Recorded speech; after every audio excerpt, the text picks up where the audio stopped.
Candace, your shift ends in 10 minutes. Don't forget to lock up. Mr. Jacobs, my ever so gruff boss at the diner, called out as he left for the night. It's Christmas Eve and the diner is unusually quiet at this time of the year. I wiped down the last table and closed for the night. As I was going home, my thoughts wandered to Alex, my 8-year-old son, who was at home waiting patiently for me. Before we continue, please subscribe to my channel. Thanks, lovelies. Alex is the best thing that could happen to me. I love him with all my heart and would do anything for my child. Although we don't have a lot of money and we aren't financially stable, thanks to his dad for playing an eternal game of hide and seek. But still, I try my best to give Alex everything he dreams of, even if it's just an extra scoop of ice cream. I try to buy whatever he wants, even if it's out of our budget, though he has never asked much from me because he knows our struggles. And now it's Christmas. Sadly, I can't make it magical for him as my parents did for me. I knew he wasn't expecting much for Christmas because we barely scraped by as it was. But this year, I wanted to do something special for him. He's 8 now, and I wanted to make this Christmas as memorable as I could for him. I saw Alex eyeing a bike in a shop for a few months now. Mom, are you home? Welcome back. I made cookies for dinner. They're slightly burnt but edible. That's my little chef? I smiled, ruffling his hair, though my heart ached. He deserved so much more. Later that night, after Alex had fallen asleep, I sat at our wooden table, counting the few dollar bills I had managed to save from my shift. It wasn't nearly enough for the bike. I felt a lump in my throat thinking about how hard Alex tried understanding our situation and never asking for more than what I could provide. The next morning, I woke up to Alex's excited chatter. It's the Christmas day. Look, Mom. It snowed more last night. Can we go to the park later? Please. Let's make the world's biggest snowman. Sure, Alex. We can do whatever you want today. We spent the whole day at the park making snowman and having snowball fights. It was the best. Alex's laughter filled the air. A bittersweet sound both lifted and broke my heart. After playing for hours, it was finally time to head back to our home. Our spirits dampened by the cold and reality waiting for us. As we reached our apartment, something unexpected was waiting for us. There, leaning against our front door, was a brand new bike, exactly like the one Alex had been eyeing for months. I was speechless. Who would do such a thing? Next to it was a note that read, "Merry Christmas, Alex. Keep pedaling towards your dreams, your secret Santa." I didn't know how to feel excited or stressed. Who could have bought him this expensive gift? Mom, is that for me? It's like Santa read my mind.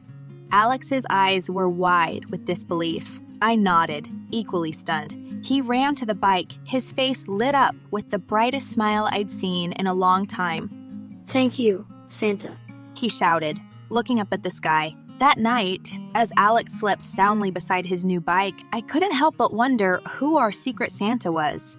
Our little community was tight-knit, but we kept to ourselves, struggling to make ends meet. Who could have known about Alex's wish? We were quite close with Mrs. Clara at the time. She was an elderly neighbor who lived alone. The following day, I decided to visit Mrs. Clara. She'd always been kind to Alex and me, often sharing stories of her own children who lived far away and her struggles through her life.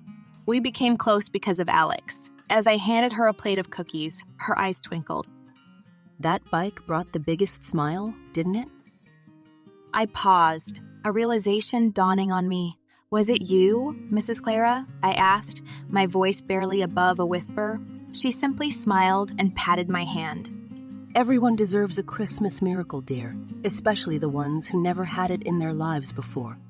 I thanked her a million times and left her apartment with a heart full of gratitude. Mrs. Clara's gesture was more than just a gift. It was a reminder of the goodness in people, even in times of hardship. The only thing that mattered was that Alex was happy. As I walked home from Mrs. Clara's apartment, her words echoed in my heart. Everyone deserves a Christmas miracle. I realized that miracles come in many forms, sometimes as a bike, sometimes as a neighbor who cares. Mom, can we go for a ride? I want to show everyone my new bike. Of course, Alex. Let's go. As we walked outside, Alex pedaled ahead. This is more than just a Christmas miracle. It's a reminder that we're not alone, that kindness and community can bring light, even in the darkest times.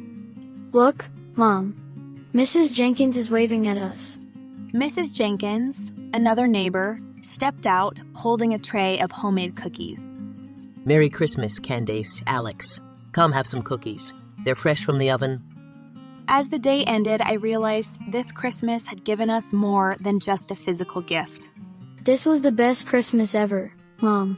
That night, as Alex sleeps, his new bike standing guard, I whisper, "Merry Christmas, my little miracle." I looked out the window at the softly falling snow. The magic of Christmas had worked in mysterious ways, bringing us closer to those around us, filling our hearts with hope and gratitude.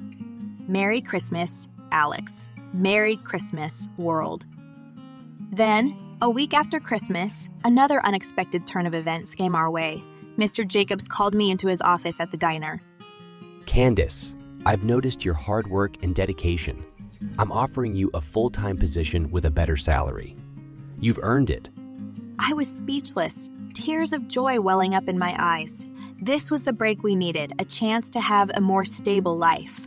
This is what I wanted for so long. I accepted the offer. My heart was feeling relief and excitement. That evening, I sat down with Alex, sharing the good news. Does this mean double toppings on pizza Fridays? Hey, yes, pizza every Friday, I promise. And you can have whatever you like. As the new year began, our lives took on a brighter phase, welcoming us with its surprises. My new job meant longer hours, but it also brought stability and a sense of accomplishment. Alex thrived, doing well in school and making new friends in the neighborhood. We were no longer just surviving. We were finally living. Looking back, that Christmas turned out to be a turning point in our lives. It wasn't just about the bike or the job. It was about the kindness of a neighbor, the strength of community, and the realization that miracles, big and small, can happen when you least expect them. Here's to new beginnings, Alex. Merry Christmas to us and to all who make miracles happen. Happy New Year, my dear subscribers. Thank you for helping me reach 6K. May 2024 be a year where we grow together, laugh often, and create unforgettable moments.